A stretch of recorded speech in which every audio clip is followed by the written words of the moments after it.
Кыргызстанда TikTok платформасы иштебей калды. Бул тууралуу Борбор калабыздын тургундарынын ою кандай сурамжылоодон билебиз.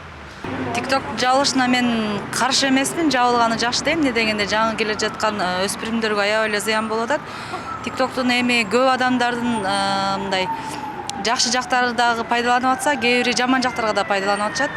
Баягы Кыргызстандагы TikTokко кирип алышып, жакшысы деле, жаманы деле, пайдасы, пайдалуусу деле, жаман жакшы сөздөрдү айтып сөгүнүшүп, бияктагы өспүрүм балдарга мындай жаман таасирин тийгизип атат деп ойлойм. Ошон үчүн жабылышына мен каршы эмесмин. Жабылганы жакшы деп ойлойм. Не дегенде биздин келечектеги балдар жалаң телефон менен колдонуп калышпадыбы азыркы заманда? Түз эле, бирок бир чети жаштарга туура эмес маалымат болуп атат, бир чети туура эле деп ойлойм. Кээ бир TikTok тарткандар ошо менен жанын багышкан ошол. Ушу туура эле го деп ойлойм. TikTok'koч. Деми кимгедир дайыма ошо TikTok көрүп жүргөндөргө, карап жүргөндөргө кыйын эле болду.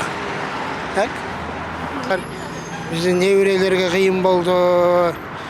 Эчтекени эле карабай эле TikTok'ту карап бир кеңгелес болуп калгандай эле азыр жанагындай бир шокто калды дегендей эле сөз болду да. Ошо TikTok боюнчачы. Анан эми TikTok'ту көргөндө дагы бунун отрицательный жактары, башка жактары көп. Чынын айткандачы. Анан кийин буга жанагындай бир кирип кеткенден кийин мындан чыга албай калат. Анан өзүнүн жаш балдар окуусунан дагы экинчи планга коюп коет. Студентиң да ошондой болуп калат, кызматтагы адам дагы ошондой болуп калат. Мунун зыяны көбүрөөк болуп калат го дейм. Менин оюмчачы. TikTok'ка берип кетпейди. Карасак өзүнүн карындаштары TikTok'тарды салка көңүл бурушпайт. Биз деле ошого каа эмес. Жабылган туура эле го деп ойлойм. Эгер бир жагынан караса жакшы, бир жагынан караса жаман, анткени келечек TikTok'то деле болуп калышы мүмкүн. Ал жерден акчаларды табышат.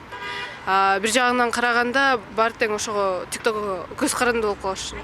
Өзүбүздүн менталитетибизге, кыргыздын каада салтына жарашпаган жоруксуз жосундар көп чыгып атат. Ал жагында мындай же чөктөө коёбу, же эме мындай бир эмелерди койсо болот да, чектөөлөрдү койсо болот. А так жакшы жактары да бар болчу, жакшы маалыматтар дагы алып турабыз. Ал жерден мамлекеттин өнүгүшү жөнүндө да кандай жетишкендиктер болуп атат, аны көрсөтүп атышат. Учурдагы бийлик кандай иштеп атат, аны көрсөтүп атат. Кээ бирөөлөр ошо жерден нан таап жеп атат. Жакшы реклама кылып, товарларын сатып, жанагы эмелер бизнес менен заниматься эткендер бар, алар жакшы. Анан эң эле үрөйдү учурган именно кыргыздын жакшынакай уул кыздары ошо өзүбүздүн маданиятыбызга келишпеген, каада салтыбызга келишпеген туура эмес жактарын көргөзүп атканы бул, конечно, өкүндүрөт. TikToktун оң жана терс жактары бар. Ал аркылуу эл ичиндеги таланттар тез таанылат. Анын активдүү колдонуучулары киреше табат жана сатуу тармагында TikTok аркылуу жарнамалар кеңири тарайт. Ал эми терс жактары катары өспүрүмдөрдүн көңүлү мектепке эмес, TikTokко бурулуп кеткендиктен балдардын окууга болгон кызыгуусу азайып, алардын убактысы уурдалат десе болот. Балдар бири-бири менен жандуу сүйлөшкөндүн ордуна телефонду гана карап калат. Көрсөт бизге үз. Үз. Üzüldü.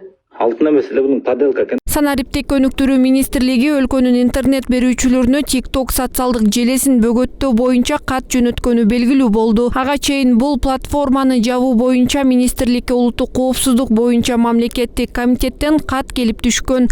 Ал катта Кыргызстанда тарап жаткан TikToктун мазмунуна, айрыкча анын балдарга арналган бөлүгүнө эч кандай көзөмөл болбой жатканы айтылган. Кыргыз Республикасынын улуттук коопсуздук мамлекеттик комитетинин TikTok маалыматтык ресурсуна Кыргыз Республикасынын аймагында кирүүнү чектөө жөнүндө жүйөлүү чечимдин негизинде Кыргыз Республикасынын санариптик өнүктүрүү министрлигине караштуу байланыш тармагында жөнгө салуу жана көзөмөлдөө боюнча кызмат тарабынан байланыш операторунун дарегине аталган сервистин жеткиликтүүлүгүн чектөө боюнча чараларды көрүү зарылчылыгы жөнүндө кат жөнөтүлгөн. Чечимдин кабыл алынышына аталган сервистин Кыргыз Республикасынын балдар ден соолугуна, дене бою, интеллектуалдык, психологик, руханий жана адептик өнүгүүсүнө зыян келтирүүнү алдын ала боюнча чаралар жөнүндө мыйзамынын 2-1 көрсөтүлгөн талаптардын аткарбагандыгы негиз болгон. Анда балдардын ден соолугуна жана өнүгүүсүнө зыян келтирүүчү маалыматтын түрлөрү аныкталган. Дүйнө жүзүндө TikTok'ту 160 миллиондон ашык адам пайдаланат. Алардын жарымынан көбү өспүрүм же жашы жете электер жана колдонуучулардын 90% TikTok'ко күн сайын ыраттуу түрдө кирет. TikTok'ту ар кандай видео тасмалар тез жайылып көрүүчүлөр ылдам топтолот. Кыргызстандан башка өлкөлөрдө дагы бул платформага тыюу салуу аракеттери көрүлгөн. АКШ, Британия, Франция, Нидерланд, Жаңы Зеландия, Бельгия, Дания, Тайванда TikTok'ту чөнтөк телефондорго жана башка жабдыктарга орнотууга тыюу салынган. Айчолпон Мукашева, Үсөн Камчыбеков, 7 канал.